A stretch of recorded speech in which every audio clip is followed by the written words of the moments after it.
Just making sure my camera is recording. What's going on, guys? Let me fix this. Ty here, and just going to talk a little bit about The Walking Dead Season 4, Episode 1.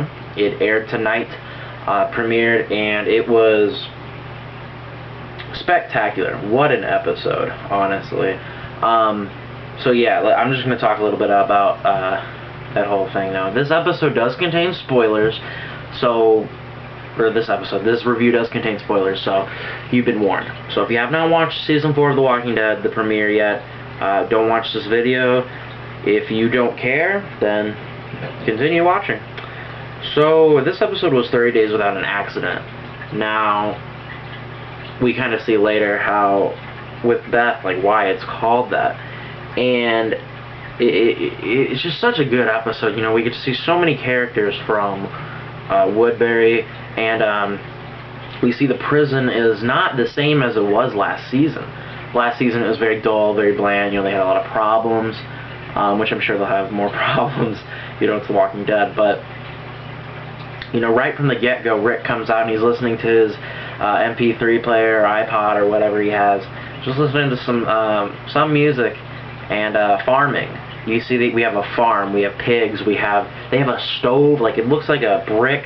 It looks like they built like a giant stone heat, like a grill almost. I don't know, but they're grilling meat and stuff. And you know, Rick starts digging. He digs up a gun. I don't really know what that was about or what that really meant, but who cares? Whatever. So he found a gun and he looked out and he saw this walker with those two messed up eyes. Don't know what that's about either. But he really was focusing on that walker. But anyway, like, you know, you just see how crazy it's been from the previous season of The Walking Dead. From the prison being, you know, just kind of bland, you know, to this. I mean, heck, even in the comic books, which I have a comic right here, which I'll be doing a review on, All Out War. I'm late on that, but I do want to do a review on that. But, anyway, even in the comic books, we didn't see the prison get fleshed out like this. They didn't have farms. They didn't have like, you know, well, I think they had showers, actually. Yeah, they had showers. Yeah, they did. But they didn't have farms and stuff like that. Like, they didn't raise pigs and grow a bunch of plants. They started to grow a bunch of plants, but I don't remember, because I'm pretty sure I remember Herschel doing it. And, yeah, it's just so awesome. It really is going to bring a whole new dynamic to this season, because there's so much bad, you know, their crops could go bad, you know, their livestock could get slaughtered, you know, by the governor or someone else, who knows.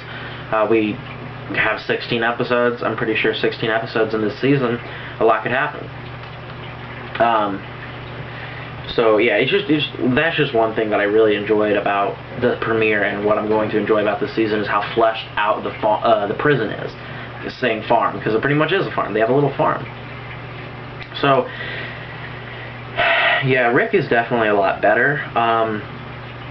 He is back to old Rick. He's back to kind Rick, but he knows what to do still. You know what I mean? I still think he's a little crazy. Probably. I mean, you got to understand. No one would probably completely go back to normal from what he's been through and what he's done.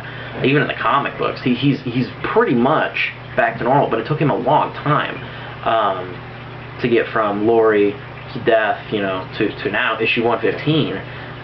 He's a lot better now, but, you know, I don't think that he'll be completely there. I think we'll see more problems with Lori. Honestly, I think we might see her ghost a little bit more. Who knows? Maybe not. I can't remember if her name was on the list of characters in the season, or we might hear her voice. I don't know, something, or we might see something else. Maybe I don't know. There's just so many possibilities with his character. I think it'd be kind of boring if he was completely over it. I just don't think he will be. I think that's too short of a time. But yeah, anyway, moving on. You know, we see all the characters. We see Daryl, who looks so freaking cool. Like, they just keep making him cool, better looking in each season. Like, they make him cooler looking in each season. It's just like, what? I mean, I know he's a fan favorite. There's Carl, who looks really different with his hair, which I like. You know, I like he's definitely older. Chandler Riggs. looks a lot older in this season, and I think that's really, really, really cool how they do that. You got Carol, Herschel, Maggie, Glenn, Beth. Beth has a pretty good role in this story. Tyrese, Sasha, Bob Snooki. I'll get into Bob Snooki. I'll probably do a whole video about Bob Snooki, because I don't know if I trust him or not, man. I don't know. Yeah, and a bunch of other people from the kid who from Everybody Hates Chris. Chris's friend, the kid with the glasses in this episode. I can't remember the character's name. Anna Maggie's boyfriend, obviously, and yeah, or not Maggie, Beth's boyfriend. Sorry. That's her name, right, Beth? I don't know. I don't really care that much about that character. Beth Green, yeah. Okay. But it's just like, we see so many characters and we see so many everyone's just a community now. It's great.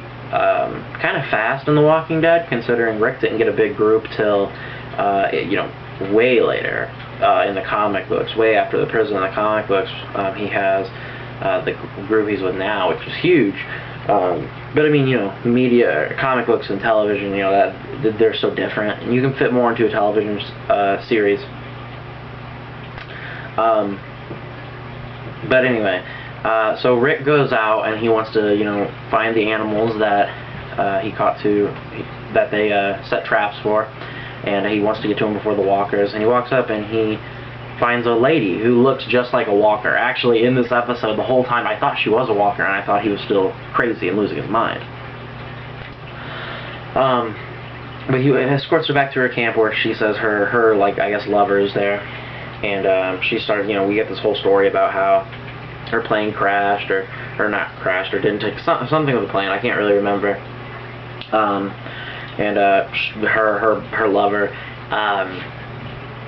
is the only reason she survived. And you really start to feel for this character a little bit. And in the meantime, Carl's dealing with things at the prison, doing chores, and Carol's teaching story time and teaching people how to use knives. And I'm pretty sure she said, "Don't tell your father," which is interesting. I don't know if she said that for sure. I'll have to go back and look, and maybe I'll mention it in my next video. But Carl kind of looks really shocked, so that's why I'm pretty sure I heard her say that, which is really interesting. You would think Rick would want them to do that, but who knows? And while this is all going, you got the big spot scene, which, oh my god, it's raining zombies, it's raining walkers in The Walking Dead. They're in the big spot, just like everyone was saying they're gonna go to the big spot, and it was. You definitely know that this season's centered around the walkers. The walkers in this episode, I mean, they scream louder. They just look like just so much better. Walker falls down, and like, this was so cool. His guts like got tangled in the ceiling because the ceiling collapsed, and Walker's guts got caught up in the ceiling, and he's just kind of hanging there. And it was just so cool.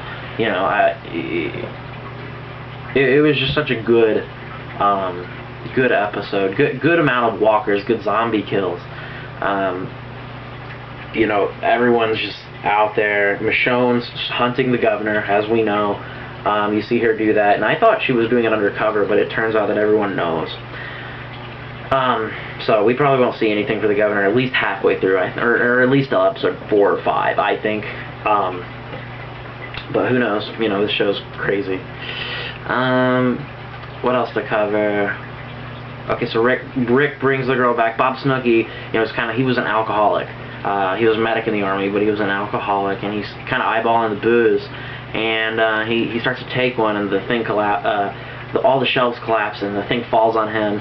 And we almost get to see an intense zombie kill. He was peeling back this walker's skull, and I thought he was going to jam his thumb in its brain, but he didn't. I was kind of disappointed. And Beth's boyfriend died. He got bit. They had to leave him because the whole thing was collapsing. There's too many walkers, so they left. You see Sasha commanding them, kind of weird, whatever. Glenn uses the riot gear, which is awesome. I thought that was so cool. What else? So everyone gets back. Rick finds the girl to the camp, and she starts talking to the ground, and she turns around and tries to kill him. He moves and finds out that she kept her lover alive. He's a walker, and she stabs herself. And you really see Rick get upset and sad, at this, and I think that's really awesome. It shows that Rick's kind of got his humanity back to a certain extent.